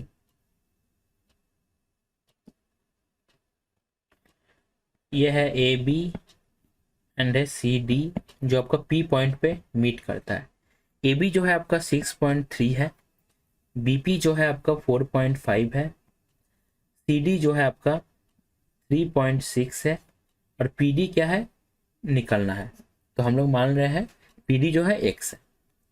अब देखिए इसका जो इक्वेशन हम लोग लिखते हैं, एक स्टैंडर्ड फॉर्मूला है ये, तो हम लोग लिखते हैं PB into PA that is equal to PD into PC, ठीक है, ये हम लोग लिखते हैं फॉर्मूला इसका। मतलब इस पर्टिकुलर, ये एक फिक्स पैटर्न का क्वेश्चन है, इसी पर्टिकुलर केस के लिए हम लोग इस फॉर्मूला को लिखते हैं। अच्छा, फॉर्मूला में एक चीज ध्यान रखिए, जब हम लोग लिख रहे हैं P से स्टार्ट करते हैं, पहले ये पार्ट लेते हैं फिर पूरा लेते हैं, ठीक है, इक्वल टू ये पार्ट लेते हैं और पूरा लेते हैं, ठीक है। ऐसा मत करना कि आप ये ले लो इतना तक और फिर इतना तक ले लो, ये मत करना, ठीक है, और दोनों मल्टीप्लाई में रहता है, P B into P A, P D into P C. अच्छा, अगर हम लोग इक्वेशन को लिखना चाहे तो क्या आएगा, P A into P B into P A, तो 4.5 इंटू पी ए, तो दोनों को ऐड करना पड़ेगा। कैसे करेंगे, 6.3 प्लस 0.5 तो 6.8, और इधर है आपका 4 तो 10.8। पीडी कितना है, x है, और पीसी क्या हो जाएगा, x प्लस 3.6 हो जाएगा। क्लियर है बात। अच्छा, अब एक चीज देखिए, एक चीज समझिए आप। अच्छा, हम लोग अगर ये लेफ्ट वाले पार्ट को कैलकुलेट कर ही सकते हैं कि 45 इंटू 108 बाय आपका 100, तो 4 25 4 27 5 5 5 9, तो निकल कर क्या आ रहा है, अगर 5 से काट देंगे तो 5 5 25, 5.4, यही आ रहा है क्या, 5.4। अच्छा हाँ, that is equal to x into x plus 3.6। अच्छा, एक चीज देखिए, अब क्या करना है ना, चारों ऑप्शन आपको दिया गया है, आपको ऑप्शन टेस्ट करना है। ठीक है, आपको थोड़ा सा ये गेस करना है कि वैल्यू किसके आसपास हो सकता है, फिर कैलकुलेट करके देखना है। ठीक है, पूरा चारों से कैलकुलेशन नहीं करना है। देखिए, पहला ऑप्शन 4.8 है, तो 4.8 अगर हम लोग पुट करें तो देखिए 4.8 इंटू 4.8 इंटू 4.8 प्लस आपका 36, तो 48 प्लस 30, 78, 78 प्लस 6, तो 8.4 हो गया आपका ये। अब एक चीज देखिए, यहाँ पे यूनिट डिजिट क्या बन रहा है, 9 4 36, तो 6 आ रहा है। यहाँ पे यूनिट डिजिट क्या बन रहा है, 2 बन रहा है, तो ये तो होने का चांसेस नहीं है। क्लियर है। और ऐसे भी आप देख सकते हो, यहाँ पे आप इसको अगर 5 मान लो, इसको अगर 8 8 मान लो, तो 40 आ रहा है। ठीक है, और यहाँ पे कितना बन रहा है, 45 की ज़्यादा। ठीक है, तो आप ये बोल सकते हो कि 5 के आसपास होगा, तो सीधे हम लोग 5.4 से ट्राई करेंगे। तो 5.4 इंटू 5.4 प्लस 3.6, तो पहले 6 बना फिर 9 बना, तो देखिए मैच कर गया, तो ऑप्शन डी हो जाएगा आपका करेक्ट आंसर। जब आप ऑप्शन टेस्ट कर रहे हो, आपको मतलब अंधा बन के ऑप्शन टेस्ट नहीं करना है, थोड़ा सा देखना है, थोड़ा सा गेस करना है कि इसके आसपास जा सकता है। ठीक है, फिर करना है। अच्छा, क्वेश्चन है आपका डीआई का पाई चार्ट से, कुछ ज़्यादा ही बड़ा क्वेश्चन लग रहा है, देखते हैं क्या बोला जा रहा है। इसमें तो पढ़ना पड़ेगा हम लोग को अच्छा खासा। दोनों फैमिली का दिया हुआ है, family A and family B का। The monthly expenditure incurred for a family A and family B are 50,000 and 75,000. यह है मंथली एक्सपेंडिचर। अच्छा, study the charts carefully, answer the question that follows. ठीक है, if the monthly expenditures of both the families are combined together. अच्छा, मतलब दोनों family का monthly expenditure जो है हम लोग मिला दे रहे हैं, दोनों को ऐड कर दे रहे हैं। ठीक है, then the expenditure on entertainment of both the families together will be what percentage of the total monthly expenditure for both the families. Express your answer to the nearest integer. मतलब point में आने का chances बहुत ज़्यादा है, थोड़ा सा ध्यान से कैलकुलेशन करना पड़ेगा। बोला जा रहा है कि दोनों में ही आपका एंटरटेनमेंट में जितना खर्चा हो रहा है वो टोटल के रेस्पेक्ट में कितना है। ठीक है, अच्छा, आपको वैल्यू दिख रहा है क्या नहीं पता नहीं। ठीक है, हो सकता है दिखे क्योंकि रेजोल्यूशन तो अच्छा ही है। देखिए, पहले का है 50,000, एंटरटेनमेंट में खर्चा कर रहा है 10%, 10% मतलब 1/10, तो कितना खर्चा कर रहा है एंटरटेनमेंट में, 5,000। दूसरे का है 12%, 12% है। ठीक है, तो एंटरटेनमेंट में कितना खर्चा करेगा ना, यहाँ पे 2 0 काट देंगे, 100 से अगर डिवाइड करेंगे तो 750 इंटू 12 कितना आ रहा है, 0, फिर से 0 आएगा, 6 आ गया, 12 से 84, 84 और 6 90, तो 9,000 बन गया। ठीक है, आ कितना रहा है, आ रहा है आपका 14,000। दोनों को ऐड कर दिए, मतलब दोनों फैमिली का एंटरटेनमेंट के ऊपर जितना खर्चा हो रहा है उसको ऐड करवा दिए, और दोनों का टोटल मंथली एक्सपेंडिचर कितना हो जाएगा ना, 50 प्लस 75 तो 125, 3 0 है उसके बाद 3 0, इसको काट देते हैं ऐसे ही, और 100 से मल्टीप्लाई करेंगे। अब देखिए कैसे कैलकुलेशन करेंगे, पूरा डिवाइड नहीं करेंगे, ध्यान दीजिए। हम लोग ये देख पा रहे हैं कि ऊपर है 14, नीचे है 12.5। अच्छा, 12.5 का अगर 10% ले ले तो क्या बनता है, 12.5 बनेगा। सॉरी 125 का अगर 10% ले लें हम लोग तो 12.5 बनेगा, कोई दिक्कत नहीं। अब इससे थोड़ा ही ज्यादा है 14, तो सीधा हम लोग टिक कर सकते हैं, ऑप्शन ए जो होगा आपका करेक्ट आंसर। ठीक है, थोड़ा सा आपको एप्रोक्सीमेशन में सोचना है कि कैसे कैलकुलेशन करें। अब देखो एक चीज, 12.5 जो है 10% है 125 का, इसका 1% क्या हो जाएगा ना, 1.25 हो गया, तो 13.75 तक हम लोग पहुंच ही गए। ठीक है, 14 तक पहुंचना है और 0.25 बाकी है, तो 11 पॉइंट समथिंग हो जाएगा। ये क्लियर रहना चाहिए। जैसे कोई भी नंबर है, मान लो 125 1253 मान लो, ठीक है, इसका 1% क्या होगा, तो 100 से भाग करना होता है, तो 12.53 पॉइंट जो है 2 पॉइंट को छोड़ के, मतलब 2 डिजिट को छोड़ के लगता है। और 10% जब करेंगे तो 10 से डिवाइड करना है, तो एक ही डिजिट को छोड़ के लगाना है, 125.3। ये पूरा एकदम क्लियर रहना चाहिए माइंड में, तभी ये सब फास्ट फास्ट होगा। क्वेश्चन है आपका डीआई का हिस्टोग्राम से। क्या बोला जा रहा है, डायरेक्ट क्वेश्चन को पढ़ेंगे। How many students have pass the test and obtain less than 50 marks. मतलब कितना स्टूडेंट है ऐसे जो आपका 50% से कम मार्क्स मिला है उसको, लेकिन वो पास भी किया है, मतलब पास मार्क्स क्वेश्चन में दिया रहेगा। क्या बोला जा रहा है, देखिए, following histogram shows the marks score by 40 student in a test of 30 marks. अच्छा, student has to score minimum 10 marks to pass the test, मतलब 10 से ज्यादा लाना है। 10 मार्क्स है ये परसेंटेज है। 50%, टोटल मार्क्स कितना है 30, तो 50% मतलब 15। देखिए ये एक क्वेश्चन है, जैसे मैं बोलता हूँ जब भी डीआई का क्वेश्चन आए डायरेक्ट क्वेश्चन को पढ़िए जो पूछ रहा है। ठीक है, यहाँ पे आप अगर डायरेक्ट क्वेश्चन को पढ़ेंगे आपको समझ में नहीं आएगा क्या फाइंड करना है, तो पीछे वाला इन्फॉर्मेशन तो आप रीड करो। क्लियर है बात। अच्छा, तो क्वेश्चन में क्या पूछ रहा है कि 10 मार्क्स से ज्यादा मिलना चाहिए तभी पास करेगा, और 50% से कम मिलना चाहिए। ठीक है, ऐसा स्टूडेंट का कितना नंबर है, मतलब 15 से कम और 10 से ज्यादा। तो देखिए यहाँ पे 10 और 15 जो मार्क्स का स्लैब है उसके बीच में कितना नंबर ऑफ स्टूडेंट्स है, 7 स्टूडेंट है, तो ऑप्शन आपका बी हो जाएगा करेक्ट आंसर।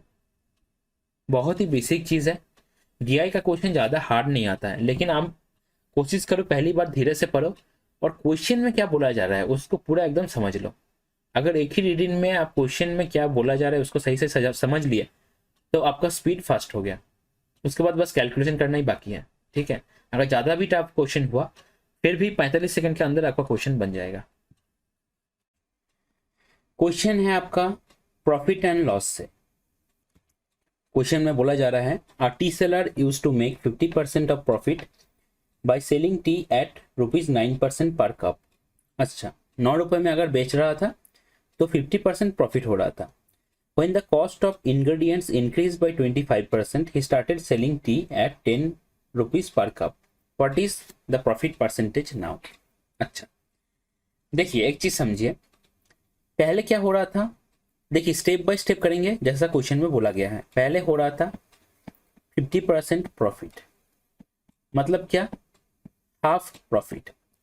तो 2 अगर सीपी है तो प्रॉफिट क्या हो रहा था, पी। ठीक है, तो एसपी क्या होगा, एसपी हो जाएगा 1 + 2 3। अच्छा, 3 का वैल्यू 9 पहले लाइन में बोल दिया गया है। ठीक है, पहले जब 50% प्रॉफिट कर रहा था तो 9 रुपए में बेच रहा था, तो आपका कॉस्ट प्राइस क्या होगा, 3 का वैल्यू अगर 9 है 2 का वैल्यू 6 हो जाएगा, 6 रुपीज है इसका सीपी। अब बोला जा रहा है cost of ingredients increase by 25%। ठीक है, कॉस्ट ऑफ इंग्रेडिएंट्स मतलब सब कुछ यहाँ पे कंसीडर किया जाएगा, चाय पत्ती हो गया, दूध हो गया, चीनी हो गया, कप हो गया, ठीक है, सब कुछ। तो 25% मतलब आपका 25% बढ़ गया। ठीक है, बढ़ गया तो 1/4 मतलब 4 में 1 बढ़ गया। क्लियर है इतना अभी तक। तो वैल्यू जो है 4 से लेकर क्या बनेगा, 5 बनेगा। ठीक है, अच्छा अब देखिए एक चीज, सीपी जो है अगर इंग्रेडिएंट्स बढ़ गया तो कॉस्ट प्राइस बढ़ेगा। ठीक है, क्योंकि पहले वो इन सब चीजों में जितना खर्चा कर रहा था अभी उसमें 25% बढ़ोतरी हुआ है। तो पहले जो 6 रुपए खर्चा हो रहा था वो कितना होगा अभी, न वो हो जाएगा 5 × 6/4, तो 30/4। ठीक है, अच्छा अब बेच रहा है कितना में, अब बेच रहा है इसको 10 रुपीज में। मतलब हम लोग बोल सकते हैं कि 30 का चीज जो है 40 में बेच रहा है। ये है सीपी, ये है एसपी। तो प्रॉफिट कितना, 10/30 इंटू 100, तो हो जाएगा आपका 33 1/3%। ऑप्शन डी हो जाएगा आपका करेक्ट आंसर। क्लियर है चीजें? हम लोग ऐसे कैसे लिख दिए कि 30 से 40, आप देख सकते हो।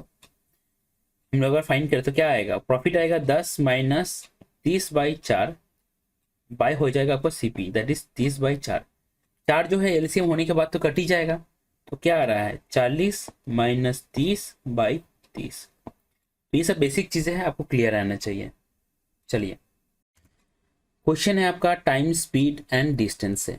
बोला जा रहा है a train covers a distance of 2 to 5 kilometre in इतना hours with a uniform speed. The time taken in hours to cover a distance of इतना विद द सेम स्पीड। कुछ भी नहीं है, बस कैलकुलेशन करना है। तो हम लोग देख लेंगे पहले ही कि स्पीड कितना है। तो 10 से 25 किलोमीटर जा रहा है आपका 2 2 4 5 5/2 आवर में। तो कितना बन रहा है, 45 5 225, तो 90 किलोमीटर पर आवर जो हो गया आपका स्पीड हो गया ट्रेन का।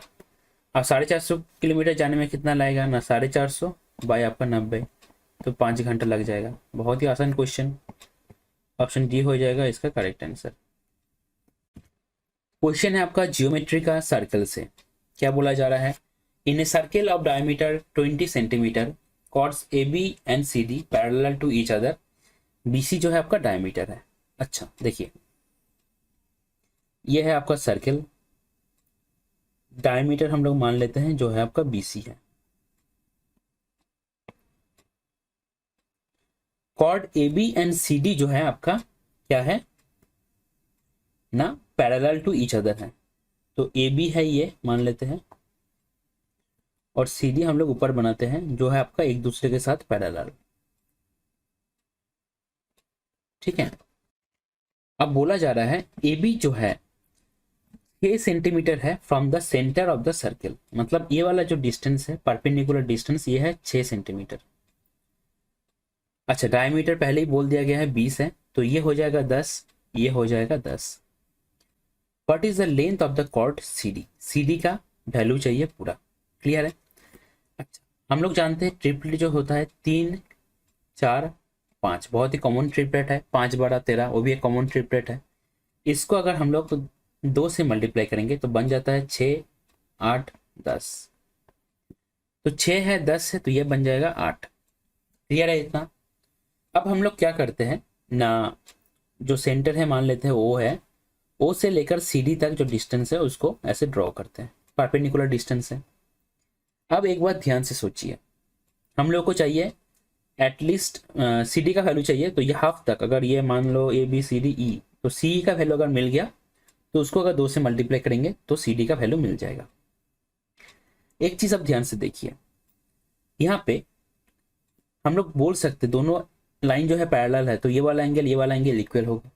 बोल सकते हैं कि नहीं बोल सकते? अच्छा, ये 90 डिग्री है, ये 90 डिग्री है, ये भी बोल सकते हैं। और ये वाला एंगल इक्वल हो गया। मतलब एंगल एंगल एंगल से दोनों जो ट्राइंगल है आपका सिमिलर हो गया। ठीक है, यहाँ पे जो है आपका 90 डिग्री का अपोजिट क्या है 10, यहाँ पे 90 डिग्री का अपोजिट क्या है 10। ठीक है, अब ये वाला जो एंगल है इसके अपोजिट में क्या आएगा, यहाँ पे है 8, तो यहाँ पे भी आपका 8 आएगा। सिमिलरिटी से सिंपल। ठीक है, तो ये हो जाएगा आपका 8 और ये आपका 6 ही हो जाएगा।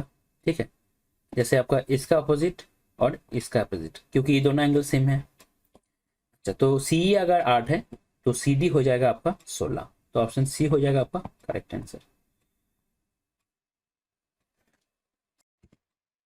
क्वेश्चन है आपका एलसीएम एचसीएफ से।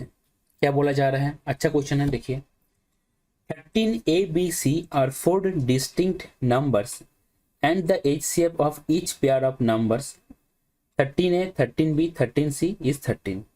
ABC जो है आपका लेस देन 60 है और C greater than B greater than A है। What is the value of A plus C by B। A plus C by B हम लोग तभी निकाल पाएंगे जब हम लोग को ABC का वैल्यू मिल जाएगा। अब एक चीज ध्यान से सोचिए, 13A क्या क्या है देख लेते हैं, 13B और है आपका 13C।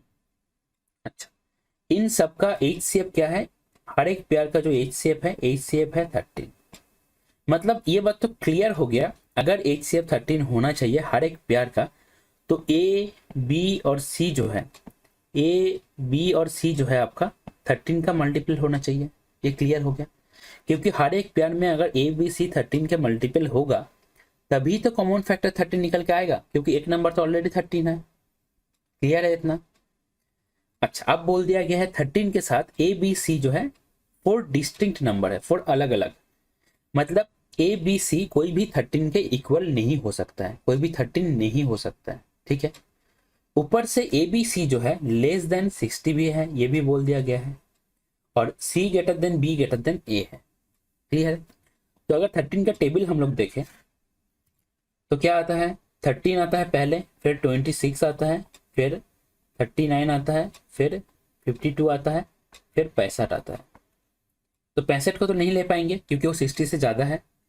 अब C greater than B greater than A, C greater than B greater than A, तो A का वैल्यू हम लोग को मिल गया 26, B का 39, C का 52।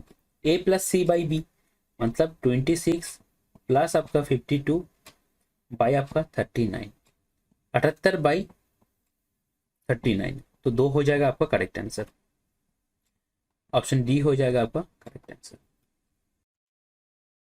क्वेश्चन है आपका 3D मेन सॉल्यूशन से। बोला जा रहा है a cylindrical vessel of diameter इतना is partially filled with water, a solid metallic sphere of radius इतना dropped into it, what will be the increase in the level of water in the vessel. तो ऐसे तो simple question है, volume का ही मामला है, तो एक बार फिर भी हम लोग डायग्राम से देख लेंगे। ठीक है, यहाँ पे आप देख रहे हो एक बहुत ही अच्छा सिलेंडर, 3D सिलेंडर यहाँ पे लाया गया है। देखिए ये है आपका सिलेंडर। मान लेते हैं पानी जो है पहले पहले जो पानी है यहाँ तक है। क्लियर है? अब जैसे ही आपने स्फीयर को इसके अंदर डुबाया तो पानी क्या हुआ, बढ़ गया, इतना तक आ गया। मान लेते हैं इसका हाइट है h, ये वाला जो हाइट है। क्लियर है इतना? अब जितना स्फीयर का वॉल्यूम है वही वॉल्यूम तो ये वाला पार्ट होगा ना, तो ये भी तो एक सिलिंड्रिकल शेप का है, इसका एरिया कितना है, पाई आर स्क्वायर ही है, और हाइट है h, तो वॉल्यूम क्या हो जाएगा, पाई आर स्क्वायर h। ये इक्वल हो जाएगा स्फीयर का वॉल्यूम के साथ। अच्छा, तो 4/3 पाई आर क्यूब, पाई नहीं लिखेंगे, पाई दोनों तरफ कट जाएगा क्योंकि सिलेंडर का होता है pi r square h। 4/3 pi r cube, r cube. अच्छा, यहाँ पे आर दिया गया है 12, 12 को क्यूब नहीं करेंगे, 12 को 3 बार लिखेंगे मल्टीप्लीकेशन फॉर्म में। अब पाई आर स्क्वायर h, सिलेंडर का डायमीटर दिया है 32, तो 16, 16 इंटू 16 इंटू है h। देखिए 4 4 16, अच्छा 4 3 12, 3 3 कट गया, और 144/16, तो 9 हो जाएगा आपका फाइनल आंसर। लॉजिक क्लियर रहना चाहिए कि कैसे हम लोग स्फीयर का वॉल्यूम के साथ सिलेंडर का वॉल्यूम इक्वल कर दिए या क्यों किया।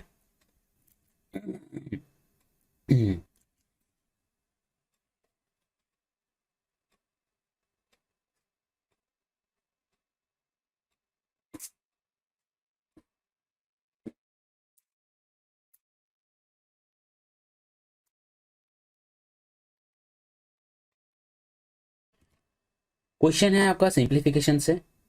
क्वेश्चन को कॉपी में नहीं लिखेंगे, डायरेक्ट दूसरा लाइन कॉपी में लिखेंगे। देखिए अगर 5 से मल्टीप्लाई करते हैं तो 5 माइनस हो गया आपका x, -5 माइनस और -x तो +x, -1/10 हो गया, प्लस हो गया आपका x/200, that is equal to 8/100। अच्छा, x से x कट गया, 5 से 5 कट गया, तो ये आ रहा है आपका। अच्छा, हम लोग एक काम कर लेते हैं, सबका नीचे 200 बना लेते हैं। ठीक है, तो x/200 that is equal to, इसको अगर नीचे 200 बनाना है 8/100 को, तो हम लोग को मल्टीप्लाई करना पड़ेगा 2 से, तो 16/200 प्लस आपका इधर 1/10 है, इसको अगर 200 बनाएंगे नीचे तो 20 से मल्टीप्लाई करना पड़ेगा ऊपर और नीचे, तो यहाँ से x का वैल्यू जो है आपका 36 आ जाएगा। ऑप्शन ए हो जाएगा आपका करेक्ट आंसर। क्वेश्चन है आपका ट्रिगोनोमेट्री से, सिंपल क्वेश्चन है। ट्रिगोनोमेट्री का हाइट एंड डिस्टेंस से जब क्वेश्चन पूछा जाता है हमेशा सिंपल ही आता है। बस आपको ही ख्याल रखना है कि 30 के ऑपोजिट क्या होगा, 60 के ऑपोजिट क्या होगा, 90 के ऑपोजिट क्या होगा। देखिए, a kite flying at a height of 120 metre attached to a string which makes an angle of 60 degree with the horizontal. अच्छा, मतलब कुछ ऐसा ही है। आपका हाइट है 120, कितना एंगल बनाता है, 60 डिग्री बनाता है, तो ये हो जाएगा 30 डिग्री। अच्छा, what is the length of the string. अच्छा अच्छा, एक चीज ध्यान रखिए, ये एंगल 90 है, 90 के ऑपोजिट में वही होगा 2a। ए किसके ऑपोजिट, 30 के ऑपोजिट। तो 60 के ऑपोजिट अगर 120 है, 30 के ऑपोजिट क्या होगा ना, 120 बाई रूट थ्री। क्योंकि इसके साथ अगर रूट थ्री मल्टीप्लाई करेंगे तभी तो 60 के ऑपोजिट 120 आएगा। तो 30 के ऑपोजिट क्या आएगा, 2 इंटू 120 बाई रूट थ्री, मतलब 240 बाई रूट थ्री। ये क्या होगा, 80 रूट थ्री। तो ऑप्शन डी होगा आपका करेक्ट आंसर। ये एकदम पूरा क्लियर रहना चाहिए कि 30 के ऑपोजिट क्या होगा, 60 के ऑपोजिट क्या होगा। मैं एक बार डायग्राम ऐड करवा देता हूं यहाँ पे, एक बार देख लीजिए, इसको रिवाइज कर लीजिए। देखिए, कोई भी नया चीज आप जो सीख रहे हो ना, एक बार उसको पहली बार अच्छे से टाइम दो, पूरा प्रोसेस को अच्छे से समझो जब तक खुद का क्लियर नहीं हो रहा है। ठीक है, एक बार टाइम से समझ लोगे, टाइम देकर, उसके बाद आप खुद ब खुद उसको घर में जब आप सेल्फ प्रैक्टिस कर रहे हो, अब तब उसको लगाने की कोशिश करो, ऐसे ही आप सीख जाओगे। देखिए, 30 के अपोजिट में ए है, 60 के अपोजिट में रूट थ्री है, 90 के अपोजिट में 2 है। इस 2 के साथ वही मल्टीप्लाई होगा जो 30 के अपोजिट में रहेगा, यह ध्यान रहना चाहिए। अच्छा, यहाँ पे देखिए, 60 के अपोजिट में क्या है, 3a है। अब 30 के अपोजिट में क्या होगा ना, 3a बाई रूट थ्री, तो क्या आ जाएगा, रूट थ्री है। अब 90 के अपोजिट में वही होगा जो 30 के अपोजिट में है, उसके साथ 2 मल्टीप्लाई, तो 2 इंटू रूट थ्री ए। और 45 का केस सबसे आसान है, यहाँ पे भी है, यहाँ पे भी है, यहाँ पे रूट टू है। क्लियर है। आप ऐसे भी सोच सकते हो, जैसे ये एक कंप्लीट स्क्वायर है, स्क्वायर का डायगोनल क्या होता है, रूट टू ए होता है, तो ये है, ये है, ये रूट टू है, ऐसे भी सोच सकते हो। क्वेश्चन है आपका 2D मेंसुरेशन से। क्वेश्चन में बोला जा रहा है length of a diagonal of A square is a plus B, area of the square. तो बहुत ही सिंपल है, मान लेते हैं साइड जो है x है, तो डायगोनल का length root two x that is equal to a plus B. तो साइड का लेंथ x इजिकल टू क्या हो गया ना, a प्लस बी बटे रूट टू। अब एरिया करना है तो इसका होल स्क्वायर करना है। ठीक है, अब देखिए क्या आएगा ना, half of A square plus B square plus 2ab। Option check कीजिए, ऑप्शन ए तो होगा ही नहीं, ऑप्शन बी होगा भी नहीं, ऑप्शन सी हो सकता है, ऑप्शन डी में हाफ नहीं है नीचे, तो ऑप्शन सी हो जाएगा आपका correct answer. 2ab into half, तो ए बी आ गया। ठीक है, वो ध्यान रखना। क्वेश्चन है आपका परसेंटेज से, बोला जा रहा है in a factory with 400 employees the ratio of number of male employees to that of female 5:3। तो मेल इज टू आपका फीमेल, ये कितना है, ये है आपका 5:3। There are 87.5% regular employees in the factory, मतलब टोटल जो है उसका 87.5%। अच्छा, 87.5 हम लोग को सीधा पता रहना चाहिए इतना परसेंटेज का मतलब क्या ना, 7/8। जैसे 37.5 बहुत ही फेमस है, इसका मतलब क्या ना, 3/8। ये सब एकदम पूरा क्लियर रहना चाहिए। ठीक है क्या, जैसे आपका 62.5 ये कितना होता है, ये होता है 5/8। बहुत ही फेमस है ये सब, बहुत बार पूछा जाता है। अच्छा, अब देखिए 92% of the male employees are regular employees. अच्छा, मेल के अंदर इसका 92% बोल दिया गया है, क्या है ना, रेगुलर है। अच्छा, then what is the percentage of regular female employees. तो ये जो फीमेल है इसका कितना परसेंटेज जो है आपका रेगुलर है, ये फाइंड करना है। ठीक है, देखिए इसको करने का तो बहुत सारा तरीका हो सकता है, लेकिन हम लोग यहाँ पे एवरेज का कॉन्सेप्ट को अप्लाई करेंगे। क्लियर है, जैसे मान के चलो 5 मेल है और 3 फीमेल है, 5 मेल 3 फीमेल, 5 का 92% क्या है, रेगुलर एम्प्लॉयज, और फीमेल का x% क्या है, रेगुलर एम्प्लॉयज। तो एवरेज कितना हो जाएगा ना, 5 का 92% प्लस 3 का x% बाई 8। क्लियर है इतना क्या? देखिए आप कैसे करेंगे, जैसे हम लोग मिक्सचर में करते हैं ना, जैसे मान के चलो 20 किलो चावल है, 35 रुपया किलो, मतलब 35 रुपीज़ पर किलो, और 25 किलो चावल है, 40 रुपीज़ पर किलो। तो दोनों को मल्टीप्लाई करते हैं, टोटल कितना खर्चा हो रहा है वो देख लेते हैं बाई टोटल अमाउंट। वैसे ही हम लोग यहाँ पे करेंगे, टोटल रेगुलर एम्प्लॉय कितना है देख लेंगे, और कितना में बांटा जा रहा है उसको देख लेंगे। क्लियर है? देखिए जैसे 5 का 92%, 92/100 प्लस 3 का x/100 बाई कितना, बाय है आपका 8, दैट इज इक्वल टू 87.5%। तो डायरेक्ट लिखेंगे 7/8।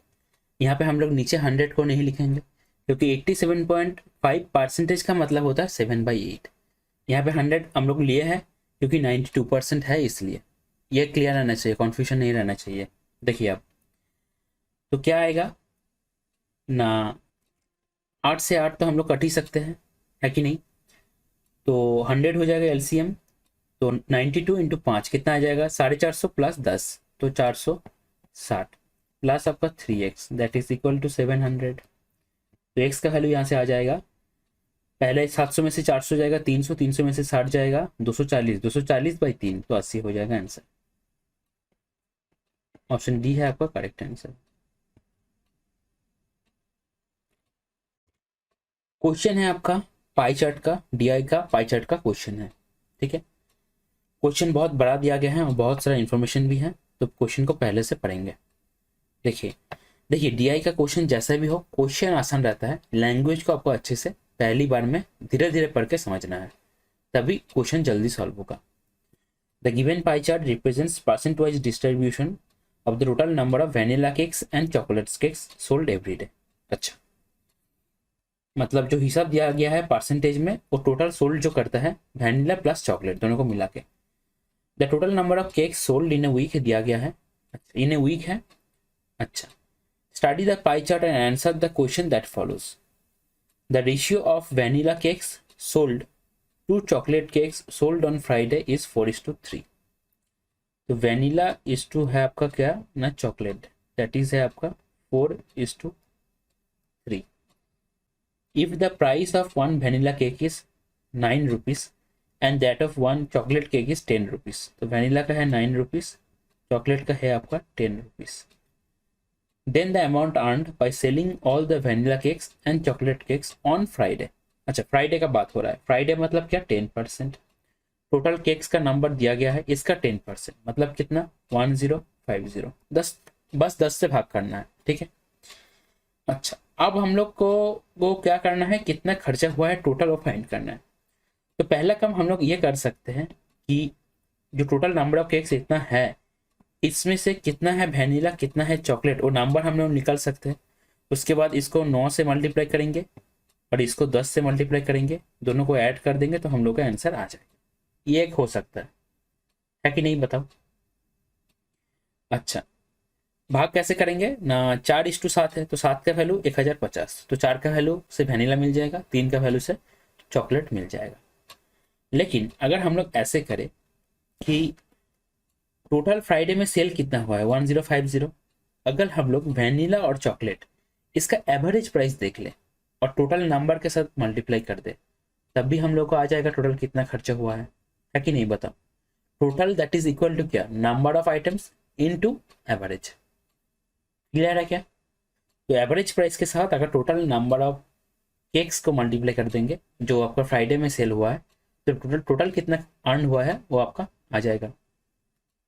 देखिए कैसे करेंगे ना, 4:3 है तो 4×9 36 प्लस आपका 30, टोटल इतना प्राइस है, मतलब कितना आइटम का, 7 आइटम, 7 आइटम का। तो 7 आइटम का प्राइस कितना है ना, 66/7, तो इंटू हो गया आपका 66/7, तो 15×7 105, तो 150 इंटू आपका 66। तो ये आ गया, पहले 60 से करेंगे, फिर अब हम लोग क्या करेंगे 6 से करेंगे, तो 15×6 90, 60 से करेंगे तो 2 0 आएगा, मतलब 1 0 60 का, 1 0 150 का, प्लस आया आपका 900,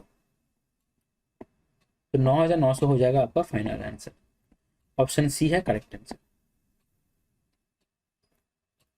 ये था आपका इस वीडियो का लास्ट क्वेश्चन। इसके साथ ही इस लेक्चर को हम लोग यहीं पे एंड करेंगे। वीडियो के अंदर जितना भी क्वेश्चन है उसका क्वेश्चन एंड सॉल्यूशन दोनों ही आप लोग पीडीएफ के फॉर्मेट में टेलीग्राम ग्रुप से डाउनलोड कर सकते हो at free of cost. Telegram group का लिंक आपको डिस्क्रिप्शन में मिल जाएगा, वहां से टेलीग्राम ग्रुप में जाकर आप पीडीएफ को डाउनलोड कर सकते हो। इसके साथ ही अगर किसी को लगता है कि किसी भी क्वेश्चन में इससे भी बेटर अप्रोच हो सकता है तो आप कमेंट कर सकते हैं। इसके साथ ही हम लोग का टीम का जो मेल आईडी है रिवाइज प्रॉपरली @gmail.com, यहाँ पे भी आप लोग मेल भी कर सकते हैं। अगर आपका कोई पर्टिकुलर सजेशन भी है तो भी आप लोग मेल कर सकते हैं। क्लियर है? अब क्वेश्चन आता है कि कैसे हम लोग वीडियोस को अपने काम में लें, अच्छे से यूटिलाइज करें, कैसे हम लोग वीडियो से प्रैक्टिस करें। ठीक है, ये भी थोड़ा सा समझ लीजिए। देखिए ये सब बहुत बेसिक सा चीज़ है, लेकिन बहुत लोगों का क्या होता है कि पूरा प्रॉपर आइडिया नहीं रहता है तो थोड़ा सा वो लोग भटक जाता है। ठीक है, चीज़ों को करता है लेकिन प्रोसेस जो होता है थोड़ा सा सही नहीं रहता। तो प्रैक्टिस कैसे करना है समझ लीजिए। आपने वीडियो को स्टार्ट किया, वीडियो को स्टार्ट करने के बाद क्वेश्चन को देखते ही आपको पॉज कर लेना है। पॉज करके आपको क्वेश्चन को सॉल्यूशन करना है। ठीक है, हो सकता है कि आपका अप्रोच बेटर ना हो सकता है आपको टाइम ज़्यादा लगे लेकिन किसी भी तरह आपको आंसर तक पहुंचना है। इसके बाद आपको वीडियो को देखना है। अगर आपने देखा कि अप्रोच कुछ बेटर है आपसे तो आप सीख लीजिए अप्रोच को अच्छे से, क्या किया गया है समझ लीजिए। ठीक है, अगर देखा कि सही अप्रोच है आपका भी और वीडियो का भी, तब आप आगे बढ़ जाइए। ठीक है, ये पॉज वाला बात बहुत ज़्यादा इंपॉर्टेंट है। हर एक क्वेश्चन में आपको पॉज करके ज़रूर से ज़रूर खुद से खुद आपको पहले ट्राई करना ही है, तभी आपको ये प्रैक्टिस काम में आएगा। क्लियर हुआ बात? ओके, नेक्स्ट देखिए, जितना क्वेश्चन है उसका आपने पहली बार वीडियो के साथ प्रैक्टिस तो किया, लेकिन कुछ क्वेश्चन ऐसा होगा जहाँ पे क्वेश्चन जो है एक ही फ्लो पे आपका नहीं बनेगा। अब ये जो फ्लो टूट रहा है ये किसी भी तरह से हो सकता है। हो सकता है कि आपको क्वेश्चन नहीं बने आपसे, हो सकता है क्वेश्चन को आपने मिसरीड किया, आपको सॉल्व करने में ज़्यादा टाइम लग गया, हो सकता है आपको कैलकुलेशन मिस्टेक हुआ। ठीक है, किसी भी तरह का फ्लो टूटने वाला अगर बात हुआ मतलब क्वेश्चन मेरा पहला फ्लो में नहीं बना, अगर ऐसा हुआ तो तुरंत आपको उस क्वेश्चन को मार्क कर लेना है और एटलीस्ट 1 वीक का गैप देना है। गैप देने के बाद उस क्वेश्चन को रिवाइज करना है। आप देख ही रहे हो चैनल का नाम भी है रिवाइज, इसीलिए चैनल का नाम रिवाइज रखा गया है, सो दैट जब भी आप चैनल का कुछ भी देखो, चैनल से जुड़े रहो, तो आपको हमेशा ये दिमाग में आना चाहिए कि मुझे इस चीज़ को रिवाइज करना है जो मैंने पहले पढ़ा है। हो सकता है वो मैथ हो सकता है वो जीके हो सकता है करंट अफेयर्स हो। क्लियर है बात? अब आपको रिवाइज, जितना क्वेश्चन आपका अटक गया या पहला फ्लो में नहीं बना, आपको उसको उतना बार रिवाइज करना है जब तक वो आपका पहला फ्लो में नहीं बन रहा है। अब यहाँ पे भी बात आता है, ये जो कितना बार रिवाइज करना है ये डिपेंड करेगा आपके ऊपर। हो सकता है आपके लिए वो 2 हो, किसी और के लिए वो 4 हो, या किसी और के लिए वो एक ही बार हो। ठीक है, लेकिन जब तक वो पहला फ्लो में नहीं बन रहा है, 1 वीक का गैप भी देना है, इंपॉर्टेंट है ये। जब तक 1 वीक के गैप में वो पहला फ्लो में नहीं बन रहा है तब तक आपको उसको रिवाइज करना है। क्लियर है बात? खुश रहिए, अपने स्वास्थ्य का ध्यान रखिए और फिलहाल अभी ज़्यादा टेंशन मत लीजिए, मेहनत करते रहिए एंड सही टाइम का वेट कीजिए। Thank you.